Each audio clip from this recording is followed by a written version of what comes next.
ABC Thursdays. Welcome back. Grey's Anatomy is all new. Why didn't you tell me you were pregnant? The drama going down Bungee jumping from a bridge, his cord snapped. We need all hands on deck. is unbelievable. You think you're God's gift to this hospital? You're just another doctor. My relationship with Catherine is complicated. I'm gonna sue you. Your lawyers know where to find me. You're unbelievable. Grey's Anatomy.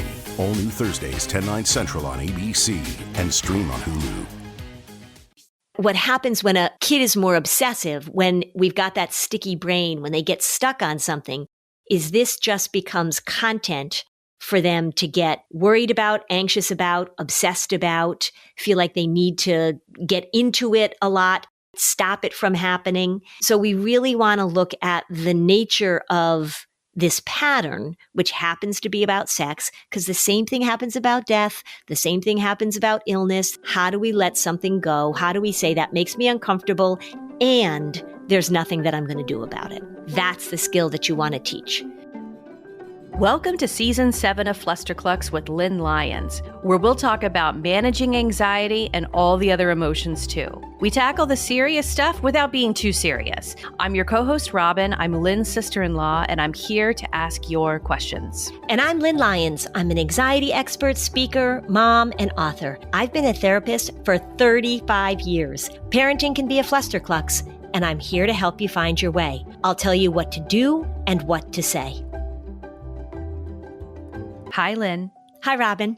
So this is your really busy season because you're always in the back to school time. You just go see so many schools. Yep. So this is when I do a lot of those opening keynotes, and a lot of schools are trying to get their feet under them as they approach what are they going to do with anxiety, and school refusal, school avoidance is a big topic this year. And of course, cell phone policies, smartphone policies are a big topic this year. Yeah, I think last week I did 9 different talks in a week. It'll slow down a little bit, but the beginning of the school year is definitely the big, busy time for me.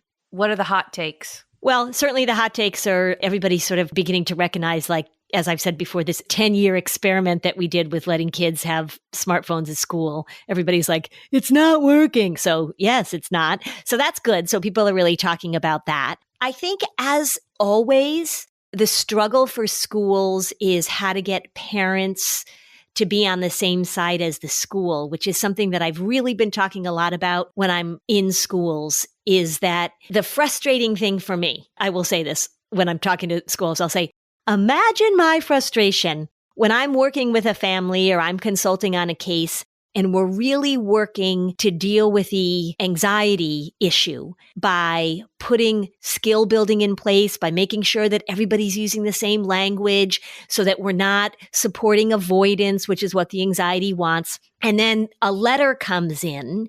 Could be a letter from anybody, because sometimes it's a lawyer and sometimes it's a well-meaning physician and sometimes it's another therapist. And the letter to the school, what they're requesting, is the exact opposite of what I'm doing clinically. And it's the exact opposite of what anybody who treats anxiety disorders should do clinically. So a letter comes into the school saying, we would like you to please work for the cult leader and help this child avoid and put accommodations in place so that this disorder gets worse. I mean, that's literally what I'm saying to schools. All right, I'm just going to say it. There are a lot of people who think they know how to deal with anxiety, and they're sadly uninformed and misinformed, and they're making my job harder. And it's making the school's job harder too. That's definitely been the hot topic this fall.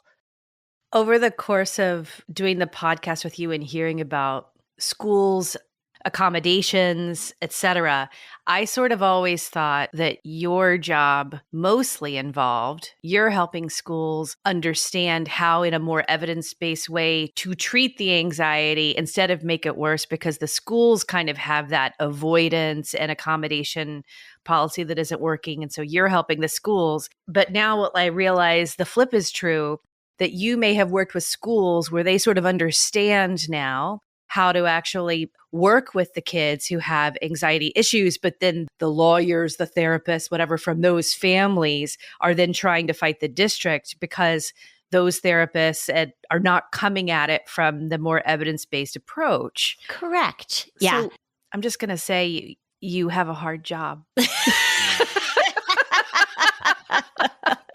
Well, yes. I mean, sometimes I do. Like, I will freely admit, I work hard and I feel like I'm paddling upstream. My right shoulder has been bothering me. And so as I see, if I were to look at this symbolically, my right shoulder is tired of swimming against the tide, everybody. But I will say that one of the things that's been very gratifying is that I've worked with school districts over a period of time. I mean, I've been around for a while. And so people are having me come back. The school counselors are so on board with this. And you know how much I love those school nurses, but I feel like schools are getting it. You're exactly right. Is that the schools are like, all right, we understand. We're not going to do avoidance-based accommodation. We're going to work on the skills. We're not going to fall into the trap of treating anxiety disorders in a way that's not clinically or evidence-based. I feel like schools are getting it a lot more than they used to. Right. But then the key step there, you finally have put all the effort into getting the school on the same page as you. That missing link is the parental education piece. If I'm going to hold somebody's feet to the fire, it's the parents, but also it's the people, the providers out there. I'll just say this. It's like I have to give this little warning. I'm going to be honest. It's like when people say, to be honest, and I always go, oh, thank you. To be honest, if you are writing a letter to a school. Wait, and be clear, because you're talking right now to clinicians. I'm talking to clinicians, advocates, lawyers, people who are in this position. If you are writing a letter to a school for an anxious kid per request of the family, you better know what you're talking about. Because so many of the letters that are being written, and it's to elementary schools, it's to high schools, it's to colleges, so many of the letters that are being written for anxious kids are doing the exact opposite of what they need.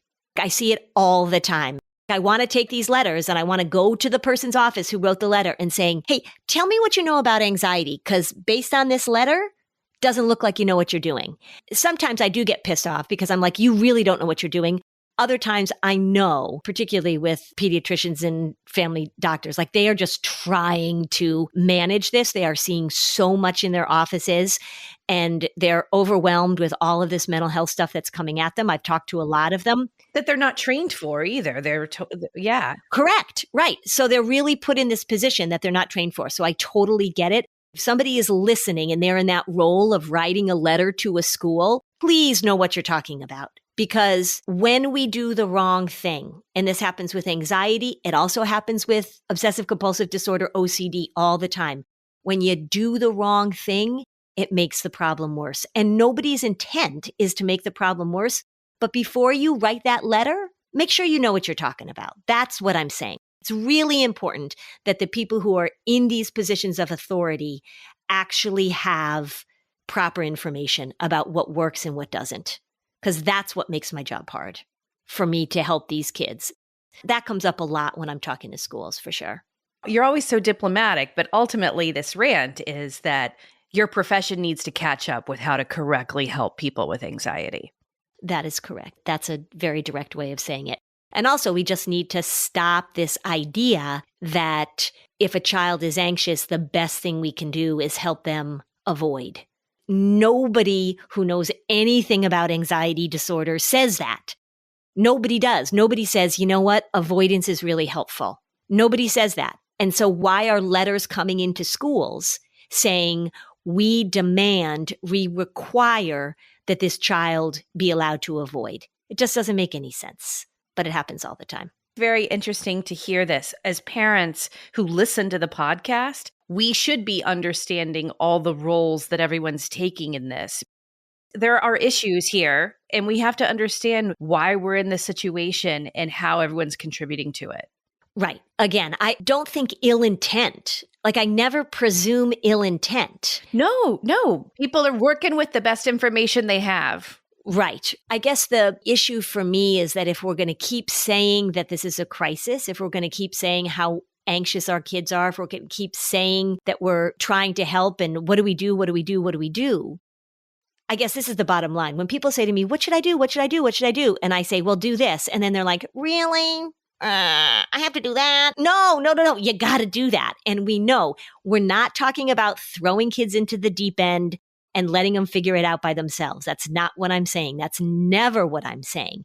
It's about focusing on what we know helps kids move into their lives instead of promoting the avoidance and the disconnection. Because that's where this all goes, right? If we look at that path from anxiety into depression, so much of it is fueled by isolation and disconnection. And when you help kids avoid, you're supporting isolation and disconnection. That's what it comes down to. We can't keep allowing, we can't keep supporting, we can't keep giving this helpful, and I'm making air quotes, this helpful accommodation plans that don't involve skill building. It's just not going to work. If you came to see me at a talk in the last 4 weeks, this would be a big thing of what I'm talking about in schools. I feel like people are hearing me. I know it's hard, everybody. I know it's hard, but I'm just going to keep saying it. I say the same thing all the time. It's about skill building, not avoidance.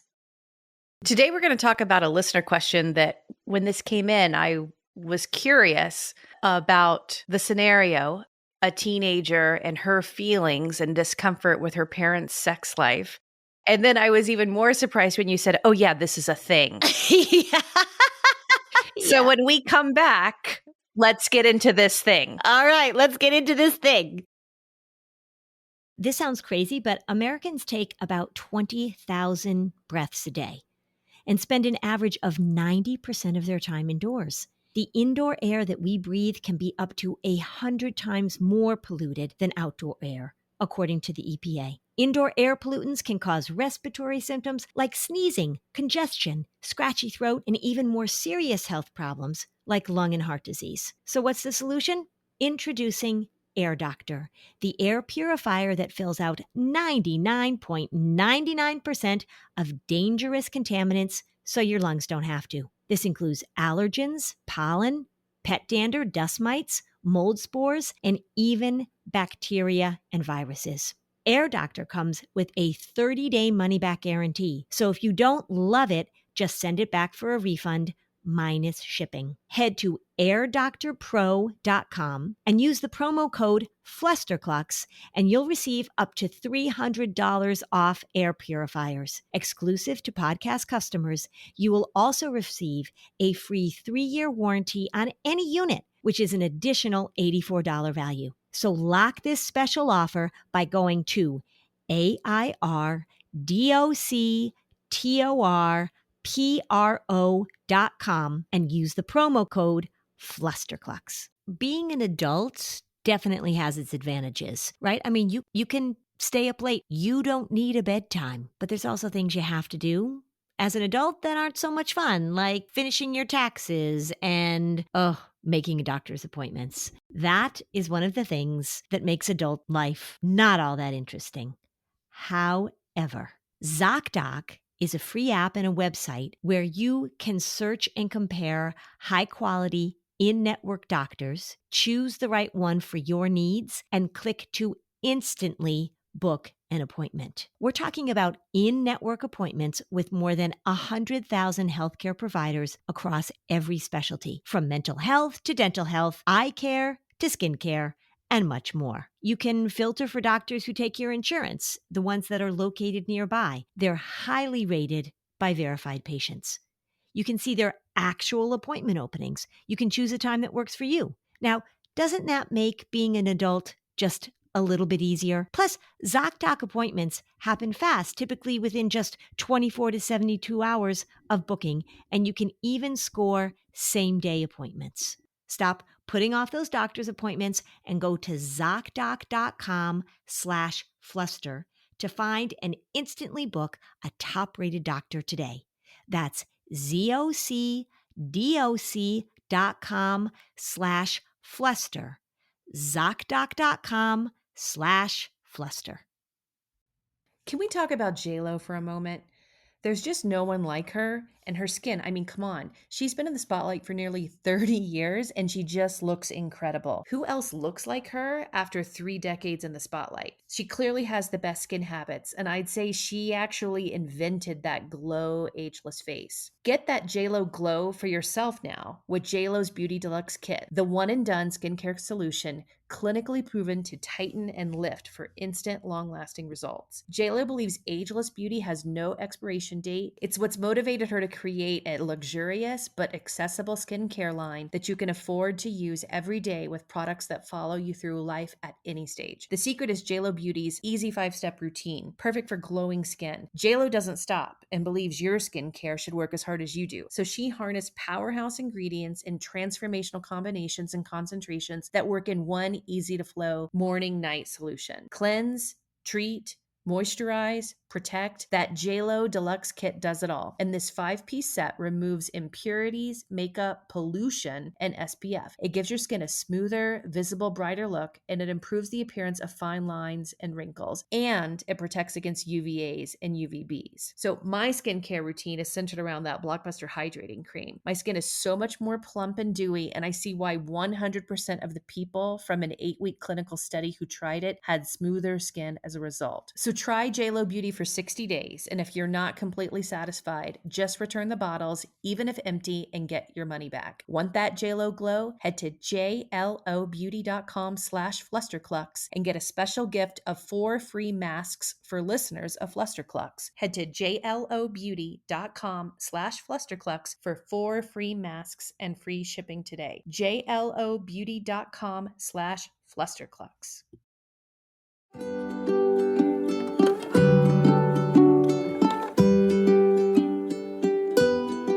Okay, we're back. Okay, Lynn, so here is a listener question, and this is going to be an interesting conversation.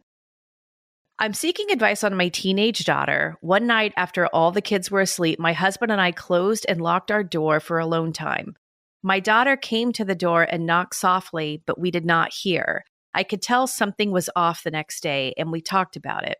We've always been open and honest as a family and talked about bodies as a non-shameful topic. Since this occurred, my daughter has become very obsessed with my husband and I never having adult time, closing our door, or receiving closeness. We did seek out counseling for her to help her work through this. Unfortunately, our counselor moved. At the time, my daughter was doing well, and we did not seek additional assistance. Now I'm noticing when she's stressed, she gets upset at bedtime and does not want to go to sleep. We are firm but supportive in our boundaries of having her go back to bed. Any additional suggestions would be greatly appreciated. So you got this question. You were like, this happens? And I was like, yep. Okay, so this is just content, remember. Anxiety always wants certainty. It wants to know. And when it feels uncomfortable about things, when it doesn't know what's happening, it tends to want to get in and feel comfortable and feel certain. I mean, it's not like I have this once a week. It's not like I even have it once a month, but I've certainly had families over the years where a child discovers, learns about, gets the harsh information about sex, and it freaks them out. It could be that they find out about sex in general. It could be that they find out that adults have sex. It could be that they find out that maybe they're supposed to have sex later on in life. And it also can be very directly, like in this case, they figure out that their parents are doing it. And in this circumstance, the door was locked, so it was sounds as opposed to sight. But a lot of us walked in on our parents by accident. I did. Yeah, I did too. Sorry, Mom, if you're listening. I think you probably remember that. But also, let me just say this. Mom, if you're listening, we're not talking about it. If you don't remember, don't ask me. I'm not talking about it. When you talked about some kids being afraid that they're going to have sex later, there was this one client you mentioned at the first year of the podcast where he was like really sad and down. And you were like, "What's wrong, little muffin?" And he said, "I don't know how to do my taxes." Yeah, that's right. Well, this is similar but different. Right? It's like sex and taxes are in your future. Yeah. Well, let's tackle taxes first, and then we'll get to the next topic. You know what it reminds me of is that when kids learn about death. Yeah, I was about to say, it's like learning about death as well. Yeah. I had another situation where a child learned that their neighbor across the street, who was a teenager or young adult, I forget, was doing drugs. I think there was some sort of event at the house and police were there and the neighbor had to go off to a treatment center. But it was this real sort of, this is in my future, or I don't quite understand this, or this is a really big topic. When kids learn about big things and it's pretty abstract, so they don't have experience with it, which often happens with sex, right? You hear about it or you learn about it. They don't have an experience with it. It becomes very overwhelming. It freaks them out. And then they want to figure out, how do I make this discomfort go away? How do I make this not happen? The thing with death, they learn and we begin to understand that everybody's going to die. And so they start asking questions about, am I going to die? Are you going to die? And that freaks parents out. With sex, they have the same question, like, are you having sex? Am I going to have sex? What is all of this about? And it really makes them uncomfortable. It also depends, if you think about it, it completely depends at what age does this happen, because the developmental response is also going to be based on the age. And when it happens based on the age, there are certain ages where the child is more apt to tell you, this I've learned about and I'm upset about it. But then once they get into that tween teen years, something may have really upset them about this, but they don't know how to talk about it with you. Another family that I had, very similar scenario as this, is that the daughter, who was probably 10 or 11, figured out, based on putting pieces together, that her parents were having sex. She was probably learning about it. She heard about it, but she decided that it was her job to prevent this from ever happening again. She was not going to tolerate this. It made her too uncomfortable. And so she camped outside her parents' room. She sat outside the door. She wouldn't go to bed. If they shut the door, she was there. She would bust into the room. They didn't want to lock the door because they were afraid that would freak her out if they locked the door. The parents actually just stopped having sex because the 10-year-old was the sex police. And they tried to talk to her about it. They tried to normalize it. They wanted to help her understand that this was a good part of their relationship, et cetera, et cetera, et cetera. And she was having none of it. When you were having conversations with that daughter, were there notions about sex prior to that event that made her believe that it was a taboo thing, something that nice people don't do? Or were there beliefs that she had about it that then compounded that? Or do you think that that's not even part of it? I wasn't that kid. I didn't have that attitude. So I'm trying to put myself, I'm from the generation of Grease too. We had a field trip in 5th grade. I sang the part of the sex education piece at the front of the school bus. Robin was on the other end of the spectrum. Like, these kids don't want to know anything about it. They don't want to hear about it. They don't want to talk about it. And Robin was like, bring it. Yeah, bring it. And also, I'm going to learn all about it and I'm going to share it with all of you. Yeah, that was Robin. The other thing that's kind of interesting as you say that, and obviously we're sort of teasing, my best friend in elementary school only wanted to talk about sex. That's just kind of who and she's like a professional comedian now.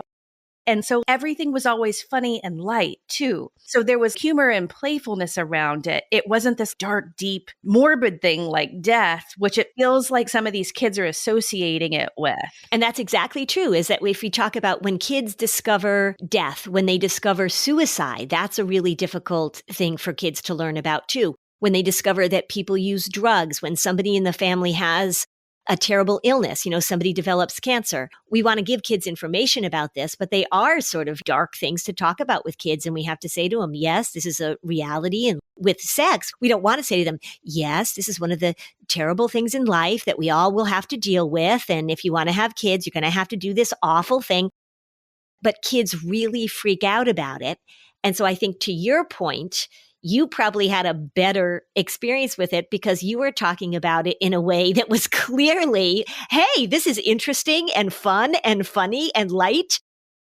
You were talking about ice cream sundaes and sex. You weren't talking about death and sex. You weren't talking about suicide and sex. Like, this is fun.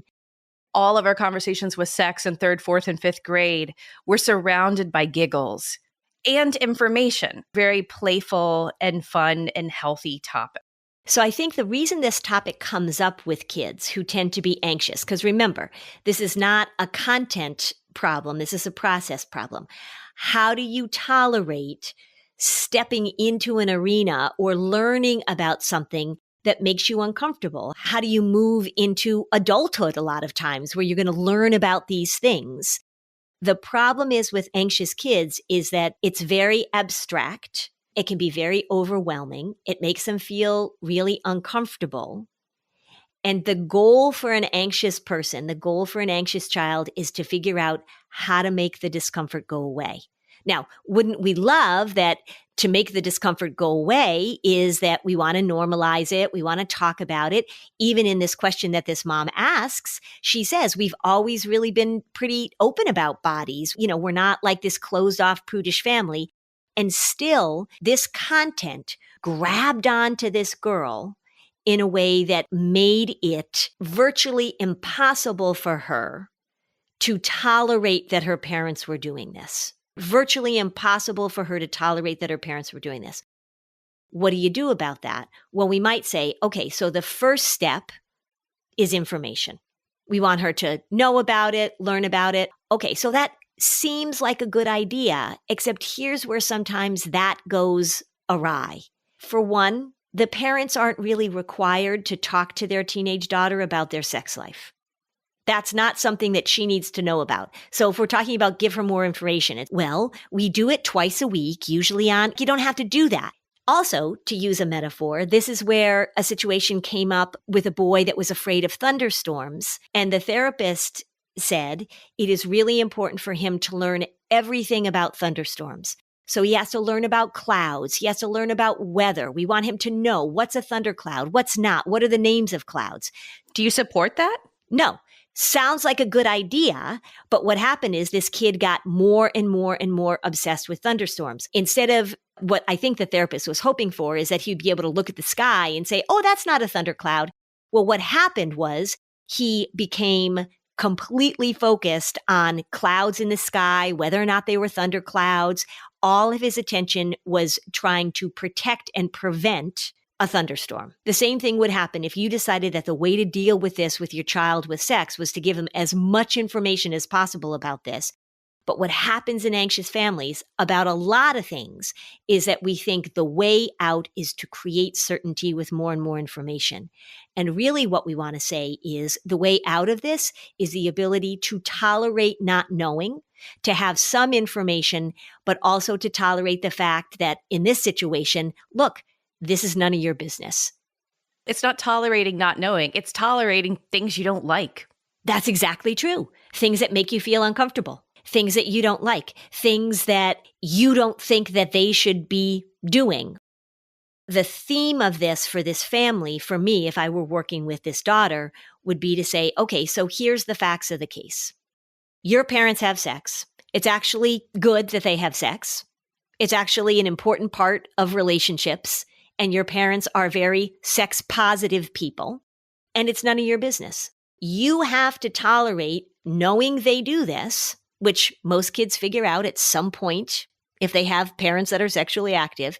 You have to tolerate that they do this, and you have to tolerate that it makes you uncomfortable, and that your parents are going to put a boundary around it, and that it is not your business. If I were working with this daughter, I might also say, give me some other examples of when that happens. Give me some other examples of where that's the case. Say you work in a doctor's office and a patient comes in to see the doctor, and you're very curious about what's wrong with that patient because you can see that maybe they have some symptoms or you heard a few words, and you would really like to secretly get that patient's medical record and look and see what's going on because it makes you uncomfortable not to know. That is a violation. It is none of your business. And that's a really important thing for kids to hear from parents, particularly if you have an anxious kid that wants to know everything all the time. That's the reason why, for example, I don't think that kids should track their parents. I certainly don't think that parents should track their kids. Equally important is that kids don't track their parents. Parents are allowed to have parts of their lives that are separate from their children. And sometimes with anxious families, that boundary is a little bit tricky. And parents think the more information my child has about where I am, what I'm doing, when I'll be home, etc., the better my child will feel. That's not the direction we want to go with this. The two muscles that have to be flexed all the time. Tolerating uncertainty, tolerating discomfort. Yep. Yeah. Would you like to know? Sure. Are you going to? No. I mean, that's the other thing too. Like, do you really want to know? I don't think this teenager really wants to know. I think she wants to stop it from happening because it's uncomfortable. She doesn't like the discomfort of this information, and she wants to make sure it's not happening. So for the parents and for the counselor for this family, strengthening her skill of tolerating things that make her uncomfortable will come up in many other forms. Correct. Yep. How do you handle not knowing? How do you know when something is not your concern? How do you know that it is okay for you to let go of something? Because what also you get from this is a real flavor of obsessiveness. She's not going to let it go. Say we're talking about another family and the kids discover that the parents are having sex, which generally happens at some point. And the kid says to the mom or to the dad, "Do you have sex with mom or do you have sex with dad?" And the parent says yes and gives them information. This is a part of a relationship and blah, blah, blah, blah. And then the kid says like, "Ugh, that's gross." And the parent says, "Well, you may think it's gross now. Probably as you get older, you will find it not gross. And that will be a part of your maturing. But this is not an area of your concern." And then the kid says, "Okay." And then they go off and live their lives. That happens a lot. It happens a lot. Right. That's the Brooklyn Bridge wide range of normal. Correct. That is a huge range of normal.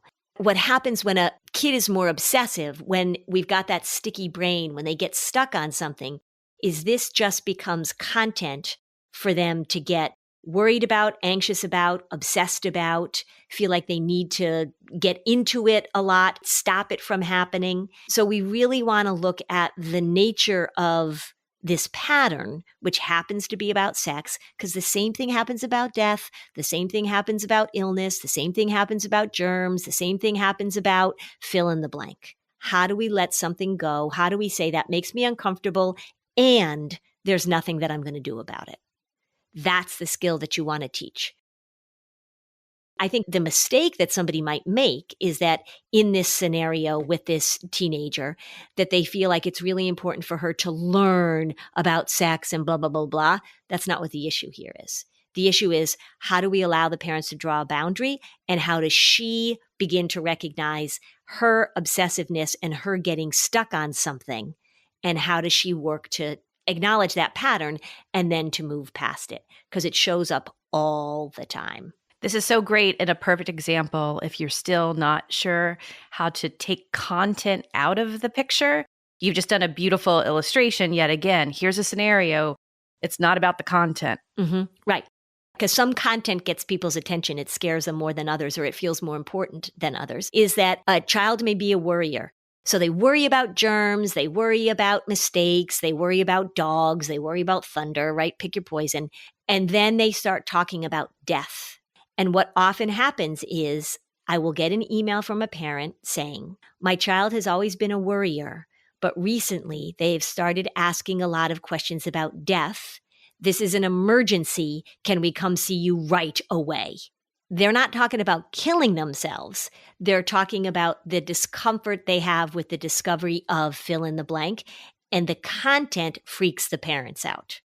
When content is sort of in the realm of normal, or what we would expect kids to talk about, or the content is something that feels more innocuous to parents, they will let it go. But when the content shows up and it's something like death, or something like sex, or something like suicide, or something like drugs. I had one kid who was a definite worrier, and then the worry grabbed onto the idea that somebody was poisoning his food at lunch at school, and everybody freaked out. I mean, this kid had been doing the same pattern of worrying for a really long time, but when it became a content that seemed more important, more emergent, more scary to the adults, That's when it became a problem for everybody. And the reason the sex thing is a problem for this couple is, for one, is that their kid isn't going to bed.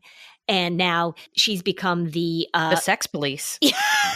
She's become the sex police. She has. And they're sick of it. She probably is watching whether or not they hold hands. Our listeners are like, every kid is the sex police. Every kid is disrupting the parent's sex life in one way or another. Correct. Yeah. They're unknowingly the sex police. They don't even know they're the sex police. Let's take a break. Okay. My dad works in B2B marketing. He came by my school for career day and said he was a big ROAS man. Then he told everyone how much he loved calculating his return on ad spend. My friends still laugh at me to this day. Not everyone gets B2B, but with LinkedIn, you'll be able to reach people who do. Get a $100 credit on your next ad campaign. Go to linkedin.com/results to claim your credit. That's linkedin.com/results. Terms and conditions apply. LinkedIn, the place to be, to be. Are you overwhelmed by the things that get in the way of you doing what you want to do? Are you looking for ways to simplify life to better align with your values? Do you want to create space in your schedule so you have room for more of the good stuff? Play, joy, relationships, gratitude, and more? If you answered yes to any of these questions, I invite you to check out Edit Your Life, a podcast to help you edit the unnecessary from your life so you have more room to enjoy the awesome. Through episodes with me, Christine Coe, and a range of super smart, compassionate, and thoughtful guests, you'll come away with big picture insights and practical ways to declutter your home, schedule, and mental space without getting bogged down by perfection. I have always believed that small moments and actions matter tremendously. My goal is to help you find agency and space in your life through doable baby steps that will leave you feeling accomplished instead of overwhelmed. Check out Edit Your Life wherever you enjoy your podcasts. No one told us the truth about parenthood. Why? This is the podcast everyone needed before they had kids, because now that those little ones are here, there is a lot to unpack. I'm Rachel Shepardota, and I am your host for the podcast No One Told Us, where we tell the truth about parenting and let you in on all the stuff you really should have known about before having kids. I am the founder of Hey Sleepy Baby, but this podcast is so much more than sleep. We'll be diving into all the topics that you really care about and need to know while you do your best job raising those adorable, tiny humans. Our goal is to just make you feel less alone and less overwhelmed. There are so many things that no one tells us before becoming a parent, and I think that we should really pull back the curtain on becoming a first-time or second-time mom or dad to share the good, the bad, and the ugly. We'll have a little education, a little fun, and a whole lot of heart that goes into each and every episode. So join me and our amazing guests each week to hear us talk about what no one told us.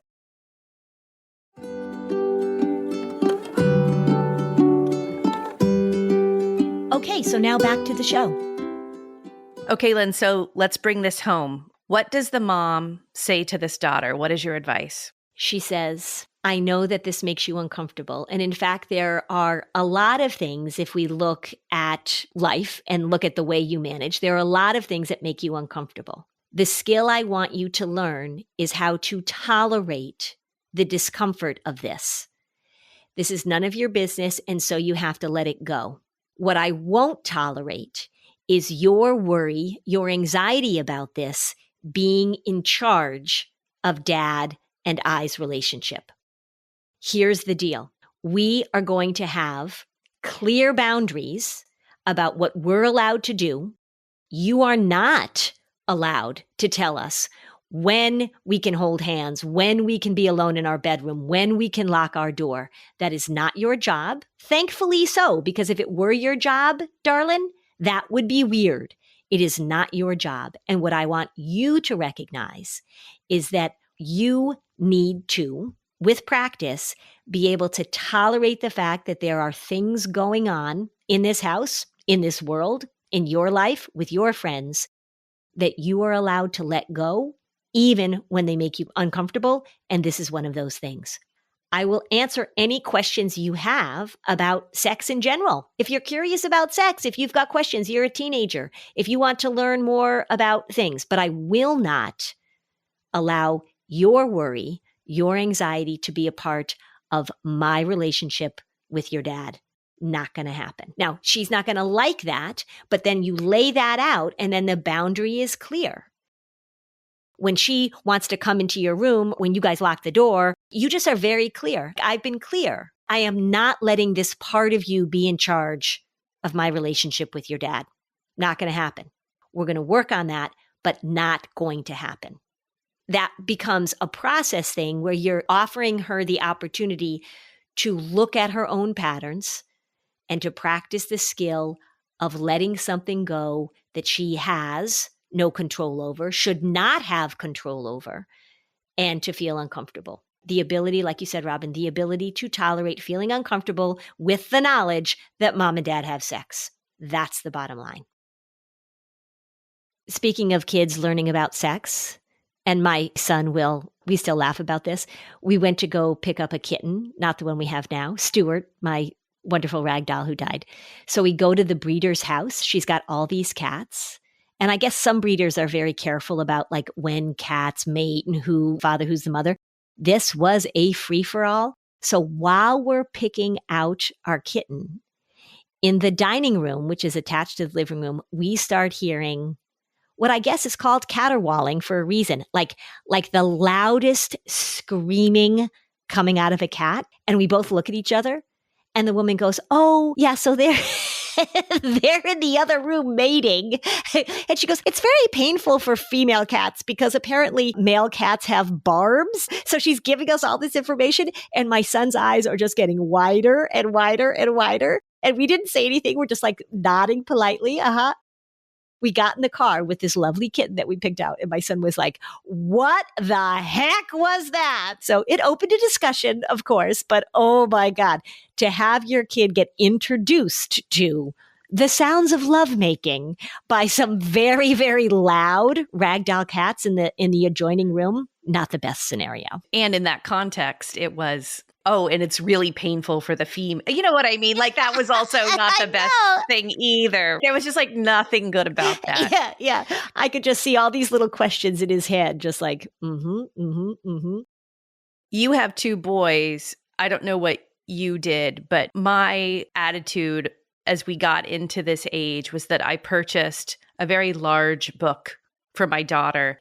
Here is all accurate information by physicians and women healthcare providers. This has all the accurate information you need when you want it. And you will not ever have to ask friends who know nothing questions that they will give you bad information. That's good information. She's much shyer about this topic than I was. So she didn't want to talk about it that much. Not hard to be shyer, by the way. Yeah. Fair. But at least she had the book and it was up to her to delve into it. And I feel like that worked really well. And I have to share this story. I don't like to, he was so little, it's too great. So my son, at like one point, he just had to understand he was 5. It was like, there are penises and there are vaginas. So he learned that he had a penis and girls and women had vaginas. So then he came home from kindergarten and he said, "Mom, did you know that nobody knew that girls have vaginas?" And I said, "Well, who did you ask?" And he goes, "Everybody." Yeah, that's a good one. That's like one of my favorites. Yeah. Well, you gave your daughter a very informative book about all things so she could look. And I handed my son, probably at an earlier age, a book about sex that was written by the same guy who did the Arthur cartoons. So it was like a cartoon book. So that was the difference between you and me. And also when I handed this book to my older son and he was mortified, he rejected it. He couldn't even look me in the eye.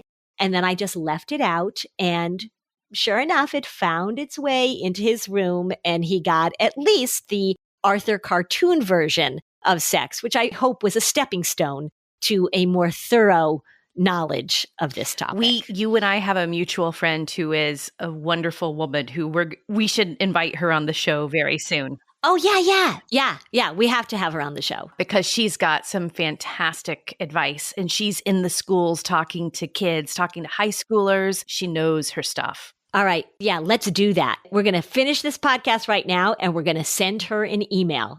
Stay tuned, everybody. There's more sex on the way. Thanks for listening. And if you found this podcast helpful, please give us a 5-star review on Apple Podcasts. It helps other people find this information. And if you'd like to dig deeper on any of these topics, we have specialized playlists on our Spotify profile, and the link is in the show notes. Topics like teens, depression, and OCD. Bye, Lynn. Bye, Robin. Are you a parent in need of a laugh and a little escape? Look no further. Parenting is a Joke is the podcast you've been waiting for. Hey, I'm Ophira Eisenberg. I'm a stand-up comic and parent. And each week I chat with one of my top comedian pals who, just like you, are juggling careers, busy lives and schedules, and raising a family. You can expect candid stories, hilarious mishaps that happen on stage and at home, and just a lot of laughs. There's no expert advice here. Well, actually, sometimes a good idea does sneak its way in, but mostly just pure, relatable fun to remind you that we're all in this parenting adventure together.